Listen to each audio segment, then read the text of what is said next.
Hello and welcome. Today we're taking a trip to Mysore, or as it's officially known, Mysuru. Now, this isn't just any city. We're talking about the celebrated cultural capital of Karnataka, a place where royal history feels like it's right there, living and breathing on every single corner. So let's dive in and find out what makes it so incredibly special. And this quote really just hits the nail on the head. It perfectly captures what Mysore is all about. It's not just a spot on a map. It's like stepping into a living museum, a city that wears its magnificent legacy with this amazing sense of grace. All right, so here's the journey we're about to take.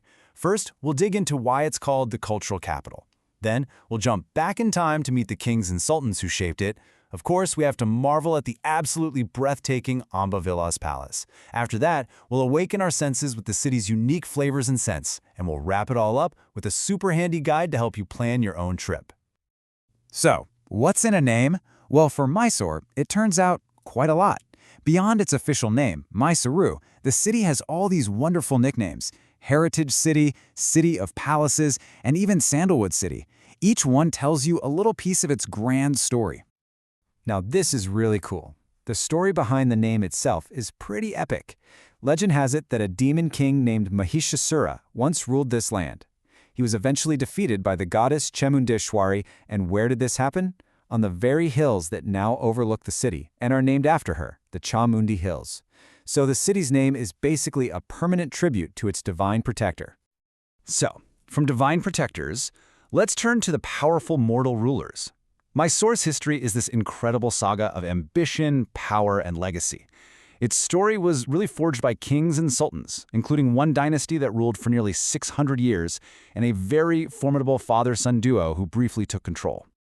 And this is the key question, right? How did this place go from being a small village to the capital of a powerful kingdom that left such a huge mark on southern India? Well, let's take a look at the timeline.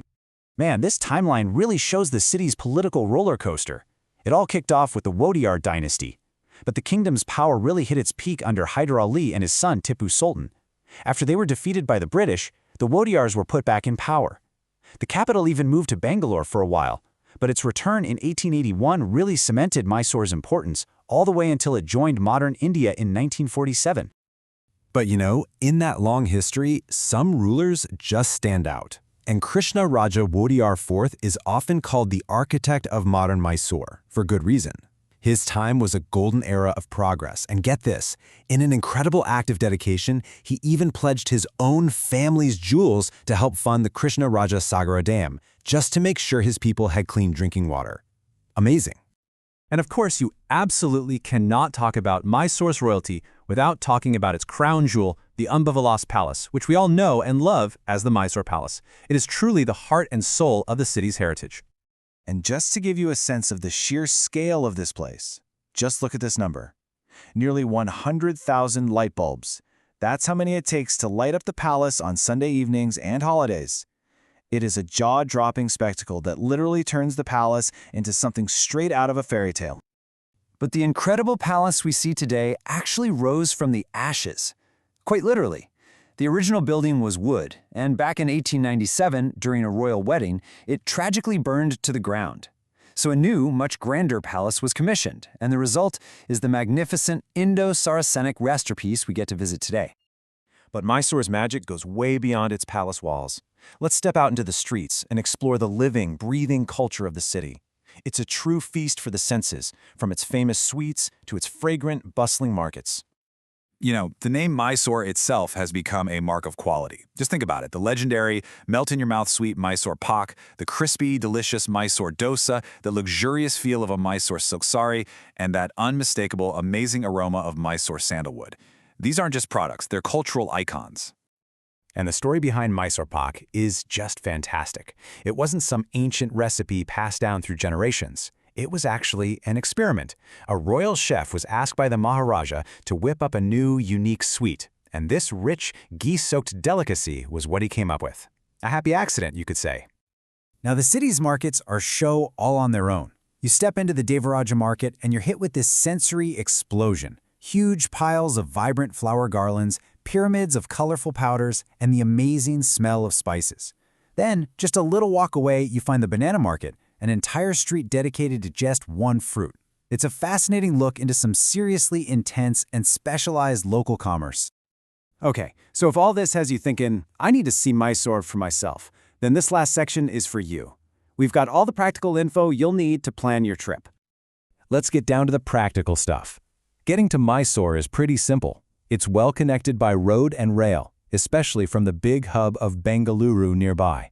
For the best possible weather, you're going to want to aim for a visit between October and February. And trust me, to really soak it all in without feeling rushed, give yourself at least 2 to 3 days. Now, when you visit the main attraction, the Mysore Palace, just a heads up about the ticket prices. There's a tiered system for entry. As you can see, and based on the latest info, the fee for Indian citizens is quite a bit different from the fee for foreign visitors. It's just something to keep in mind when you're planning your budget. And finally, here are the absolute must-sees for your trip. The palace, of course. A trip up Chamundi Hills is essential, not just for the temple, but for the incredible panoramic views.